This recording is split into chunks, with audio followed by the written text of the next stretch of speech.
الحمد لله رب العالمين، والصلاة والسلام على رسوله الكريم. أما بعد، قال الله تعالى: أعوذ بالله من الشيطان الرجيم، بسم الله الرحمن الرحيم. يوصيكم الله في أولادكم للذكر مثل حظ الأنثيين. صدق الله العظيم.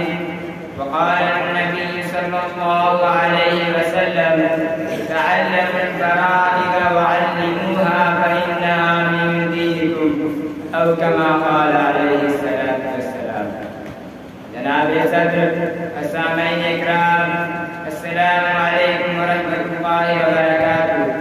آج جامعۃ الابرار کے اس باوقار جلسہ دستار بندی میں میرا موضوع سخن تقسیم برادر اور ہماری بیٹیاں ہے. دعا کریں کہ اللہ تعالی ہم سب کو حق بات ہر طریقے سے کہنے سننے اور اس پر عمل کرنے کی توفیق عطا فرمائے. آمین. ابھی خطبہ مجنونہ میں جو آیت کریمہ تلاوت کی گئی ہے اس کا ترجمہ ہے. رب کائنات ہم سے اور آپ سے مخاطب ہو کر ارشاد فرماتا ہے کہ اللہ تمہیں تمہاری اولاد کے سلسلے میں وصیت کرتا ہے کہ ایک بیٹے کا حصہ دو بیٹیوں کے برابر ہے.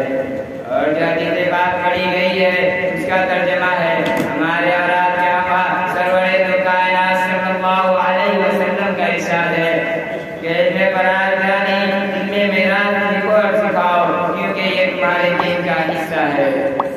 میرے پیارے مسلمانوں، شریعت کے احکام دو طرح کے ہیں. ایک کا نام حقوق اللہ ہے اور دوسرے کا نام حقوق العباد. حقوق اللہ میں اگر ہم سے کمی کوتاہی ہوتی ہے تو رب العالمین کی طرف سے عفو درگزر کی امید کی جا سکتی ہے. لیکن حقوق العباد میں ہم سے غفلت ہوتی ہے تو رب کریم بھی اس وقت تک ہمیں معاف نہیں فرمائے گا جب تک اہل حق ہمیں معاف نہ کر دے.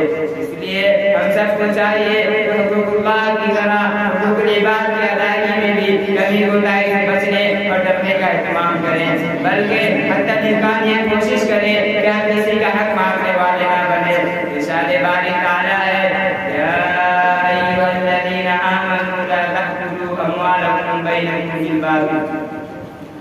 بھائیو، انہی حقوق العباد میں بہت بڑا حق والدین کے مطلوبہ جائیداد یعنی حق برادر ہے، اور اس کی اہمیت شریعت محمدیہ میں بہت زیادہ ہے. اس کا اندازہ اس بات سے بخوبی لگایا جا سکتا ہے کہ قرآن کریم میں تقسیم برادر کا جہاں تفصیلی حکم ہے وہیں اس کا آغاز لفظ وصیت سے ہوتا ہے اور اختتام پر اسے نہ صرف حقوق اللہ قرار دیا گیا ہے بلکہ اس حکم پر عمل کرنے والوں کو ہمیشہ ہمیشہ کے لیے جنت اور اس کے نیچے بہنے والی نہروں کی بشارتیں بھی سنائی گئی ہے، اور ظلم و ناانصافی کرنے والوں کو ہمیشہ ہمیشہ کے لیے جہنم میں ٹھکانا بنانے کی سخت وعید سنائی گئی ہے.